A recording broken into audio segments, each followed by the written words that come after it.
I'd be remiss if I didn't wish Coach Dooley a happy birthday, and they had a nice surprise for him the other day, and certainly happy for him to celebrate his 90th, I guess it was. So that's a heck of a deal. I hope I can get there one day. But looking back at the tape, I think it's never as good as it seems, and it's never as bad as it seems, and that's kind of the mantra coaches use, and to be honest, it's true.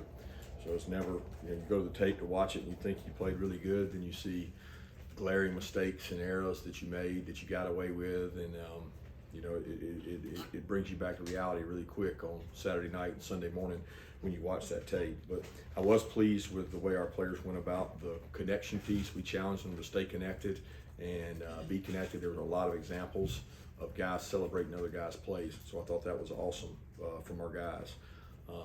But now it's moving on to a guy I know a lot about and a program I have a lot of respect for, and he's done a tremendous job everywhere he's been. And it'll be a challenge for us getting ready for Sanford at home on Saturday. Raise your hand, question? Okay, Kirby, you kind of forewarned us to expect the unexpected. Obviously, you guys came out in no huddle, but in terms of expecting the unexpected from all those freshmen, what would you say about the young players that saw their first opportunities on that big stage? They have a lot to improve on. The most obvious is that there was a lot of mistakes. I mean, mistakes that even they'll tell you are like, we call them WTFs. Like, there's just like a lot of things that are like, why did you do that? You didn't do that all year. And they have the largest growth for those guys is game 1, 2, 3 in terms of reaction to their mistakes, and what makes a guy. I've always wondered, like, who's going to sell the potion that allows a player not to make the most glaring mistake, things that you've repped a lot. And you have those in first game. I've come to accept them, and it's more what your response is to them. And I guess we'll get to find out what those young freshmen's response is this week. Yeah, Kirby, you mentioned the other day that you feel the staff here is the best it's ever been. I just want to follow up on that and see what makes it that right now, you think, especially when you've added 4 new coaches to the staff coming into this year. The buy-in of those 4 coaches, the alignment, the understanding of this program's bigger than me and that I'll sacrifice for the program. They understand their role.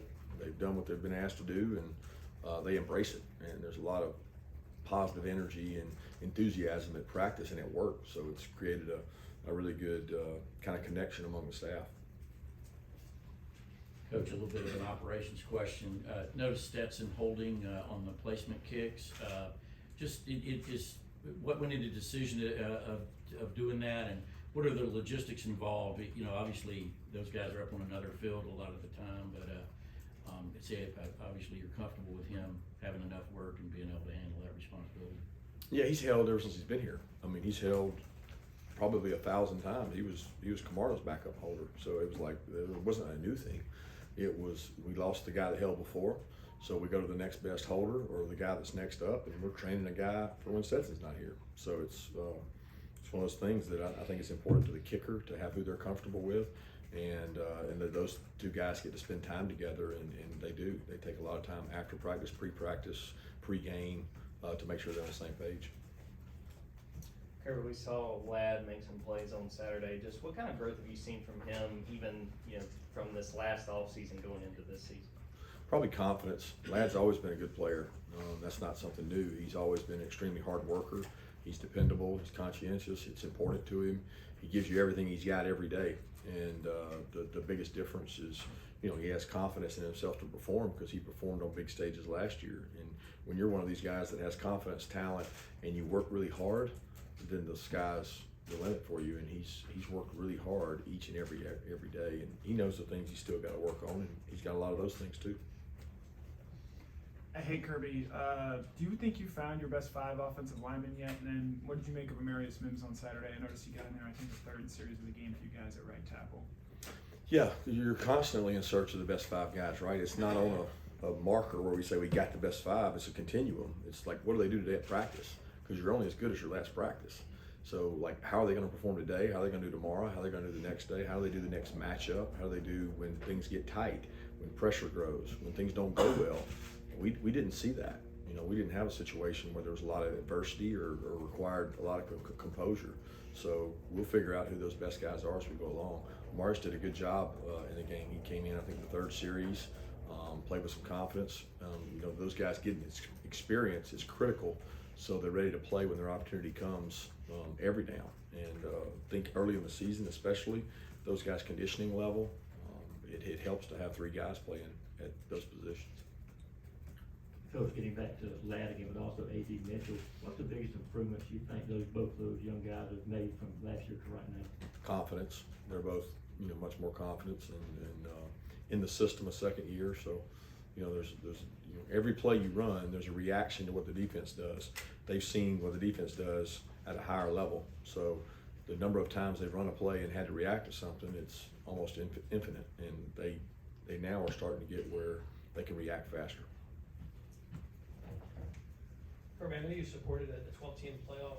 Ultimately, do you think having 12 teams is better for Georgia football in terms of being able to win championships? I don't know how it affects Georgia personally. And I think I'm hesitant to say that just supported it. I wouldn't say that I've been clearly in one camp over the other. I think that there's some good and bad to both, and I don't think we know the repercussions of going to 12 over 4. And there's been some good things about 4. There'll probably be some good things about 12. It's just everybody loves change, and it's on a continuum. So it's like there'll be somebody complaining about something about 12. So I don't really get into whether or not it's going to be beneficial for us or not, because I think it's year to year on what kind of team you have and how other teams do in the country.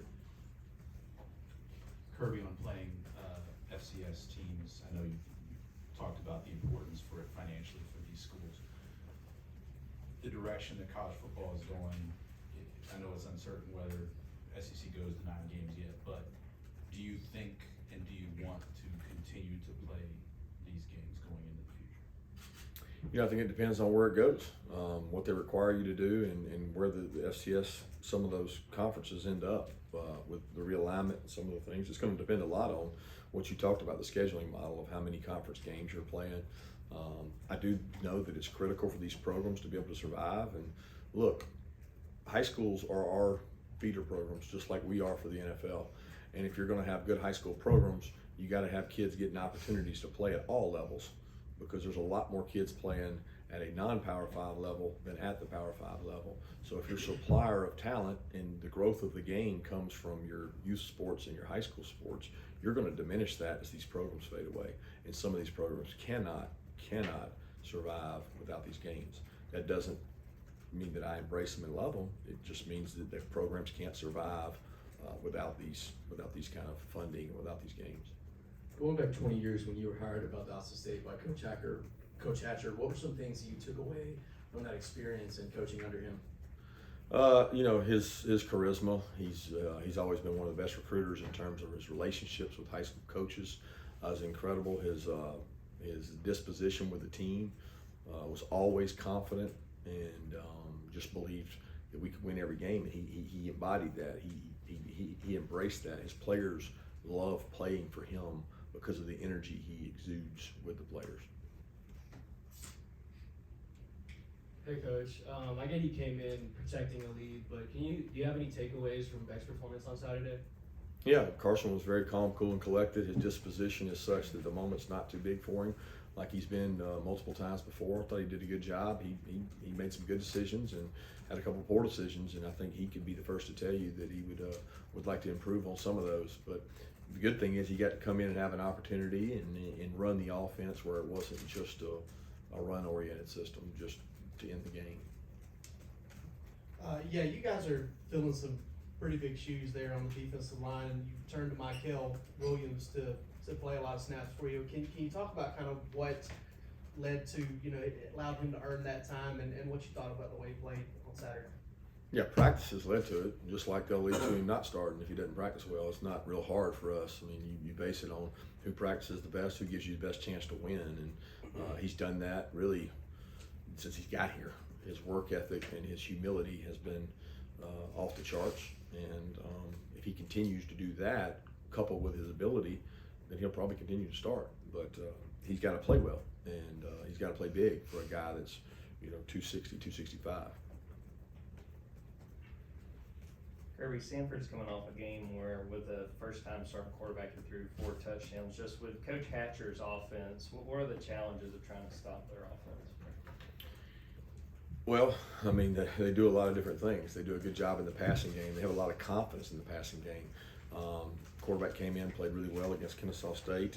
They believe in throwing the ball, and people mistake that they can run the ball as well. They did a good job at the end of the game to be able to run the clock out and handle that. I think you look and see what they did last year against Florida and throwing the ball all over the field and scoring points. They did an incredible job. This is for them, for their players. This is an opportunity to play on a really large stage, and Coach Hatcher does a great job of getting his team prepared for moments like this and confidence in throwing the ball. Yeah, Kirby, you mentioned after the game that y'all wanted to get Malachi Starks in the game early, wanted to make sure you did that. I know safety is a position where you kind of want to have two guys that roll with them. So what's the plan look like in terms of getting him experience? What's the plan look like in terms of getting him in the game early against Oregon? How important was that for y'all? Well, we just talked about how to play the players. We had a plan all along, all depended on how he practiced in fall camp and how he grew. And we have a plan on every player. We talk about every player and where they are and what our plan is, and that plan can change in game. And the plan was to get him in early, and we did. And he made a few mistakes, and he made a few plays, and we got to try to limit the mistakes. Kirby, having gone back and watched the film, what did you make of the play of your inside linebackers, specifically Smile London? Well, I think those guys had some WTFs, and they have to improve on those. They can't have those in order to be elite players. But they played with confidence, and we call it, being loud and wrong is better than quiet and right. And they had some moments they were loud and wrong, but they were confident in what they called. And it was, when you go with a team that plays some tempo and some hurry up, it creates a little chaos. And I thought those guys managed that well. They managed the leadership position well. Physically, there's things we can improve on in terms of toughness, tackling. All the guys can. I mean, we didn't tackle the man with the ball real well. Yeah, hey Kirby, I know Chris Smith said he had a stinger. Is there any sort of limitation on him this week? And then having a veteran like back there at safety who's able to make the play like he did against Bo Nix on that interception, how valuable is that for a defense that does have to replace a lot from last season? Well, it's important. All the pieces we have that have played are integral to make the other pieces play well. So Chris is a piece that's played, and he brings a lot of confidence to the other players around him, especially in the eye of the storm. And like I told the players today, we asked for composure and connection. We got a lot of connection.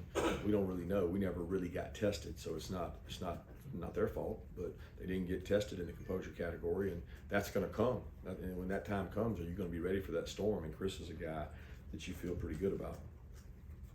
Kirby, what did you see in the performance of Javon Bullard? You saw he kind of got the start. You mentioned he was pretty tough. What did you see when you went back and watched the tape? I think Javon, be first tell you, he probably had some first game jitters like the other guys, and a couple times where he didn't get lined up right, maybe didn't have his eyes in the right place. He plays really hard. He plays really physical. He's going to continue to get matched up on some big guys. He's got to play big for a guy that's not real big size, but he's another guy that doesn't back down from contact and works really hard every day. He gives you everything he got, and he's a starter, I think, on every special teams too, which is credit to the way he plays. Kirby, I know you're hyper-focused on your team, but do you look up at the scoreboard? Do you see a different East Division this year, 1 and 2? How important was it for your guys to have that sort of success in an open with so many young players?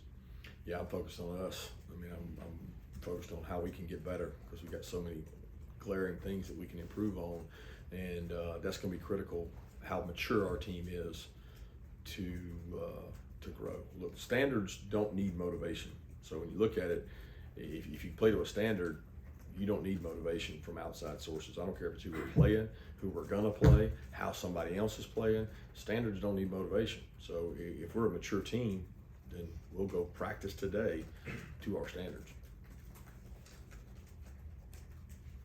Kirby, is there a difference in how much you learn about your team in an open week? Like, obviously this year, a blowout win compared to last year at Clemson, it was tight for the whole game. Is there a way? Is there a difference in how much you learn about your team?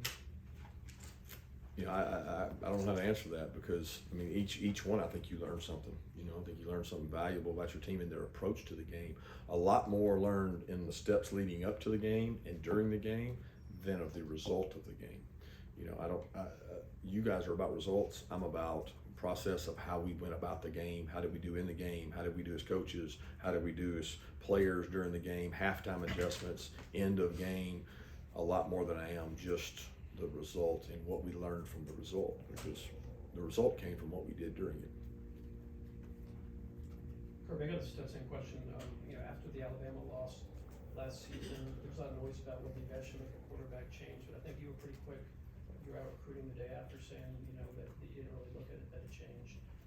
What did you see that obviously the last 3 games he's played very well? What did you see at that point, knowing that this was a guy that you needed to stick with? It wasn't at that point. It's you know, you guys don't see every single practice, every single rep that led up to the Alabama game, and all the reps from whatever, South Carolina, from the time he played UAB all the way through. There's millions of reps you don't see against a pretty good defense, against a pretty elite defense. So there was enough of that to convince me that we were going with the right guy for who we were and who we needed to be. He gave us the best chance to win, and it didn't take a lot of conviction to stick to that. And it doesn't really matter what people say outside of our organization. It matters what we think in it, and we had conviction on that. Coach, Nazir Stackhouse was another guy that played a pretty prominent role in defense. Could you just talk a little bit about what you've seen from him? And it seems like he's a pretty personable guy. Looks like he's got a pretty big TikTok following, that kind of thing. Is that personality reflective of the Nazir Stackhouse you know? Yeah, I don't know how to answer the last part. I don't know. I've never seen any of his TikToks, so I wouldn't really know. I'm a lot more concerned with how he plays on the field and how he handles himself off the field, and all the things he does to help our team. He's worked himself to get better. He's gotten in better shape. I think Trey is one of the best developers of defensive linemen in the country, and this is a guy that hey, he needed development. He came in here really raw, and he wasn't the player when he got here that he is today. He's come a long way, and he can still get better. But he's one of our thicker, tougher guys that can anchor. And if he continues to get better, it gives us a chance to have a really physical presence in there. Kirby, you spent the whole offseason national champions and everything that comes with that. I'm sure there was a point, 2 weeks, whenever, that you wanted everybody to kind of flush it, move on, let's get ready for the next season. Is there a sense of relief now that that first game's out of the way? And I mean, I know the journey had began far before that, but that it actually you're back into a season and you're going, full speed ahead now. There's never relief. I mean, I don't think relief is an adjective to becomes anything positive, because when you become relieved, you become complacent, and that's just not who we are. So you don't approach things that way. I don't think from a mental standpoint it's good to approach it from relief.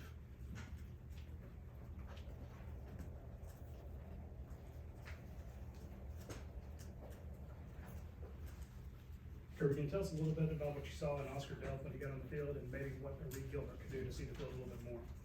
Yeah, I thought both those guys got to go in the game, try to gain some confidence. Certainly they got 2 good players playing in front of them. We think the sky's the limit for both those guys, and looking forward to seeing them work today. 2 more questions? 1 more? All right, thank you. Thanks, guys.